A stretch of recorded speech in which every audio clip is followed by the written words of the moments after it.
Welcome back to What's in the Bible, a first timer's journey. I'm Talon, and every day I sit down with my Bible, my questions, and an open mind. I'm not a theologian or a preacher, just someone finally reading the Bible all the way through for the first time. If you're doing the same, or even if you're just curious, I'm glad you're here.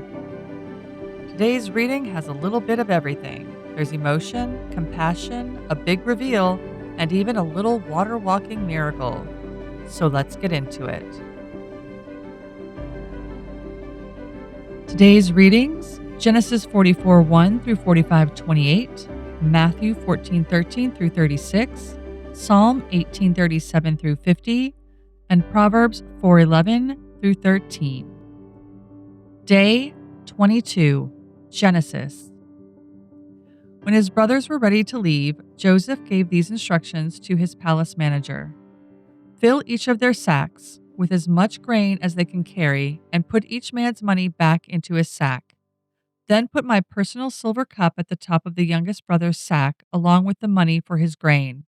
So the manager did as Joseph instructed him. The brothers were up at dawn and were sent on their journey with their loaded donkeys. But when they had gone only a short distance and were barely out of the city, Joseph said to his palace manager, "Chase after them and stop them. When you catch up with them, ask them, 'Why have you repaid my kindness with such evil? Why have you stolen my master's silver cup, which he uses to predict the future? What a wicked thing you have done.'" When the palace manager caught up with the men, he spoke to them as he had been instructed. "What are you talking about?" the brothers responded. "We are your servants and would never do such a thing. Didn't we return the money we found in our sacks? We brought it back all the way from the land of Canaan. Why would we steal silver or gold from your master's house? If you find his cup with any one of us, let that man die.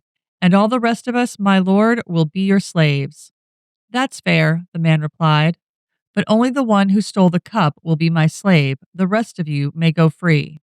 They all quickly took their sacks from the backs of their donkeys and opened them. The palace manager searched the brothers' sacks from the oldest to the youngest, and the cup was found in Benjamin's sack. When the brothers saw this, they tore their clothing in despair. Then they loaded their donkeys again and returned to the city. Joseph was still in his palace when Judah and his brothers arrived, and they fell to the ground before him. "What have you done?" Joseph demanded. "Don't you know that a man like me can predict the future?" Judah answered, "Oh, my lord, what can we say to you? How can we explain this? How can we prove our innocence? God is punishing us for our sins. My lord, we have all returned to be your slaves, all of us, not just our brother who had your cup in his sack." "No," Joseph said, "I would never do such a thing. Only the man who stole the cup will be my slave. The rest of you may go back to your father in peace." Then Judah stepped forward and said, "Please, my lord, let your servant say just one word to you. Please do not be angry with me, even though you are as powerful as Pharaoh himself. My lord, previously you asked us, your servants, 'Do you have a father or a brother?' And we responded, 'Yes, my lord, we have a father who is an old man, and his youngest son is a child of his old age. His full brother is dead, and he alone is left of his mother's children, and his father loves him very much. And you said to us, "Bring him here, so I can see him with my own eyes." But we said to you, "My lord, the boy cannot leave his father, for his father would die." But you told us, "Unless your youngest brother comes with you, you will never see my face again." So we returned to your servant our father and told him what you had said. Later, when he said, "Go back again and buy us more food," "We can't go unless you let our youngest brother go with us. We'll never get to see the man's face unless our youngest brother is with us."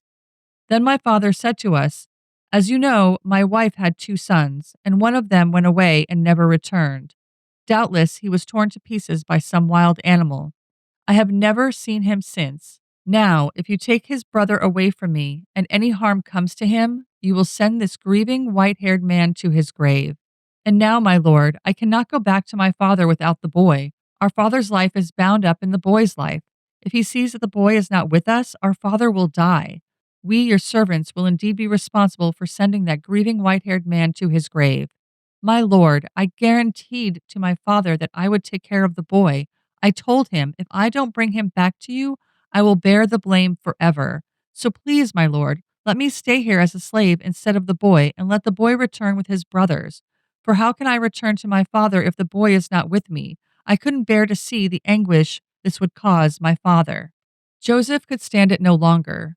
There were many people in the room, and he said to his attendants, "Out, all of you."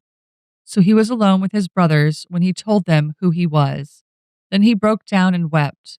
He wept so loudly the Egyptians could hear him, and word of it quickly carried to Pharaoh's palace. "I am Joseph," he said to his brothers. "Is my father still alive?" But his brothers were speechless. They were stunned to realize that Joseph was standing there in front of them. "Please, come closer," he said to them. So they came closer. And he said again, "I am Joseph, your brother, whom you sold into slavery in Egypt. But don't be upset and don't be angry with yourselves for selling me to this place. It was God who sent me here ahead of you to preserve your lives. This famine that has ravaged the land for 2 years will last 5 more years, and there will be neither plowing nor harvesting. God has sent me ahead of you to keep you and your families alive and to preserve many survivors. So it was God who sent me here, not you, and He is the one who made me an advisor to Pharaoh, the manager of his entire palace and the governor of all Egypt. Now hurry back to my father and tell him, 'This is what your son Joseph says. God has made me master over all of the land of Egypt. So come down to me immediately. You can live in the region of Goshen, where you can be near me with all the children and grandchildren, your flocks and herds, and everything you own. I will take care of you there, and there are still 5 years of famine ahead of us. Otherwise, you, your household, and all your animals will starve." Then Joseph added, "Look, you can see for yourselves, and so can my brother Benjamin, that I really am Joseph. Go tell my father of my honored position here in Egypt.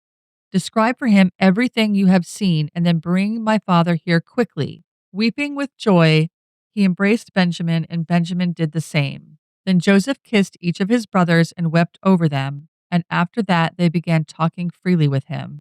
The news soon reached Pharaoh's palace. "Joseph's brothers have arrived." Pharaoh and his officials were all delighted to hear this. Then Pharaoh said to Joseph, "Tell your brothers, take wagons from the land of Egypt to carry your little children and your wives and bring your father here. Don't worry about your personal belongings, for the best of all the land of Egypt is yours." So the sons of Jacob did as they were told. Joseph provided them with wagons, as Pharaoh had commanded, and he gave them supplies for their journey. And he gave each of them new clothes, but to Benjamin he gave 5 changes of clothes and 300 pieces of silver. He also sent his father 10 male donkeys loaded with the finest products of Egypt, and 10 female donkeys loaded with grain and bread and other supplies he would need on his journey. So Joseph sent his brothers off, and as they left, he called after them, "Don't quarrel about all this along the way." And they left Egypt and returned to their father Jacob in the land of Canaan. "Joseph is still alive," they told him, "and he is governor of all the land of Egypt." Jacob was stunned at the news. He couldn't believe it. But when they repeated to Jacob everything Joseph had told them, and when he saw the wagons Joseph had sent to carry him, their father's spirits revived. Then Jacob exclaimed, "It must be true. My son Joseph is alive. I must go and see him before I die." Matthew 14:13 through 36. As soon as Jesus heard the news, he left in a boat to a remote area to be alone. That evening, the disciples came to him and said, "This is a remote place, and it's already getting late.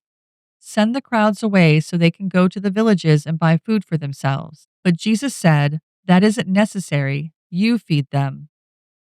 "But we have only 5 loaves of bread and 2 fish," they answered. "Bring them here," he said. Then he told the people to sit down on the grass. Jesus took the 5 loaves and 2 fish, looked up toward heaven, and blessed them. Then, breaking the loaves into pieces, he gave the bread to the disciples, who distributed it to the people. They all ate as much as they wanted, and afterward the disciples picked up 12 baskets of leftovers. About 5,000 men were fed that day, in addition to all the women and children. Immediately after this, Jesus insisted that his disciples get back into the boat and cross to the other side of the lake while he sent the people home. After sending them home, he went up into the hills by himself to pray. Night fell while he was there alone. Meanwhile, the disciples were in trouble far away from land, for a strong wind had risen, and they were fighting heavy waves. About 3 o'clock in the morning, Jesus came toward them walking on the water. When the disciples saw him walking on the water, they were terrified. In their fear, they cried out, "It's a ghost!" But Jesus spoke to them at once. "Don't be afraid," he said. "Take courage. I am here." Then Peter called to him, "Lord, if it's really you, tell me to come to you walking on the water." "Yes, come," Jesus said. So Peter went over the side of the boat and walked on the water toward Jesus. But when he saw the strong wind and the waves, he was terrified and began to sink. "Save me, Lord," he shouted. Jesus immediately reached out and grabbed him. "You have so little faith," Jesus said. "Why did you doubt me?" When they climbed back into the boat, the wind stopped. Then the disciples worshipped him. "You really are the Son of God," they exclaimed. After they had crossed the lake, they landed at Gennesaret. When the people recognized Jesus, the news of his arrival spread quickly throughout the whole area, and soon people were bringing all their sick to be healed. They begged him to let the sick touch at least the fringe of his robe, and all who touched him were healed. Psalm 18:37 through 50. I chased my enemies and caught them. I did not stop until they were conquered. I struck them down so they could not get up. They fell beneath my feet. You have armed me with strength for the battle. You have subdued my enemies under my feet. You placed my foot on their necks. I have destroyed all who hated me. They called for help, but no one came to their rescue. They even cried to the Lord, but he refused to answer. I ground them as fine as dust in the wind. I swept them into the gutter like dirt. You gave me victory over my accusers. You appointed me ruler over nations. People I don't even know now serve me. As soon as they hear of me, they submit. Foreign nations cringe before me. They all lose their courage and come trembling from their strongholds. The Lord lives. Praise to my rock. May the God of my salvation be exalted. He is the God who pays back those who harm me. He subdues the nations under me and rescues me from my enemies. You hold me safe beyond the reach of my enemies. You save me from violent opponents. For this, O Lord, I will praise you among the nations. I will sing praises to your name. You give great victories to your king. You show unfailing love to your anointed, to David and all his descendants forever. Proverbs 4:11 through 13. I will teach you wisdom's way and lead you in straight paths. When you walk, you won't be held back. When you run, you won't stumble. Take hold of my instructions. Don't let them go. Guard them, for they are the key to life. Key summaries: Genesis 44 through 45. Joseph tests and reveals himself. Joseph continues testing his brothers by planting a silver cup in Benjamin's sack and accusing him of theft. The brothers are heartbroken, especially Judah, who steps up and begs to take Benjamin's place, offering himself as a slave. This selfless act moves Joseph to tears. In chapter 45, Joseph finally reveals his identity. His brothers are shocked. Joseph assures them not to be angry with themselves, saying God used all of this to preserve life. He urges them to bring their father Jacob to Egypt. Matthew 14:13 through 36. Feeding the 5,000 and walking on water. Jesus withdraws after hearing of John the Baptist's death, but is moved with compassion when the crowds follow him. He feeds over 5,000 people with 5 loaves and 2 fish. He walks on water to reach his disciples during a storm. Peter tries walking to him, but sinks when his faith wavers. Jesus saves him and calms the storm. Psalm 18:37 through 50. Victory over enemies. David praises God for giving him strength and victory over his enemies. He describes pursuing and crushing them, crediting God for his deliverance and success. Proverbs 4:11 through 13. Stay on the path. Wisdom is portrayed as a path laid out for us. We're told to hold tightly to instructions and not let it go, because it leads to life. So I only had one question for this reading, and that comes from Psalm 18. So David sounded pretty rough. He is holding enemies down by their necks with his foot. He's kicking them into ditches. He's doing all kinds of stuff. It sounds like a lot. So is this literal, or is he just using it as a metaphor? So David definitely doesn't hold back. He's talking about crushing enemies and turning them into dust. But this is warrior poetry. It's not about personal cruelty, but about the intensity of the victory God gave him. David is praising God for deliverance in a time when battle was literal, messy, and deadly. Spiritually, it can symbolize the power God gives us to overcome sin and opposition. Still, the language is graphic, and I definitely paused at it. So let's get into our prompts. Reflection prompts. Think about Joseph's choice to forgive and bless his brothers. Is there someone in your life that you might be ready to forgive? Peter walked on water for a few seconds. When has your faith felt strong and then shaky in the same breath? David credited all his victories to God. What's one recent win in your life that you can thank God for? Journaling activities. Write about a time someone surprised you by changing, like Joseph's brothers. What did that change stir in you? Reflect on the feeling of being rescued. When have you felt pulled out of a storm or sinking moment? Proverbs 4 says to hold on to instruction. Jot down the best wisdom you've received lately. Where did it come from and how did it shape you? Daily action. Extend grace. Find one small way to show forgiveness or patience to someone who's let you down before. Take a step of faith. Like Peter, do one thing today that stretches your trust in God, even if it's scary. Give credit where it's due. Thank God for a recent victory, out loud or in writing. Key verse to dwell on Genesis 45:5. Do not be distressed or angry with yourself for selling me here, because it was to save lives that God sent me ahead of you. Thanks for hanging out with me today on What's in the Bible, a First Timer's Journey.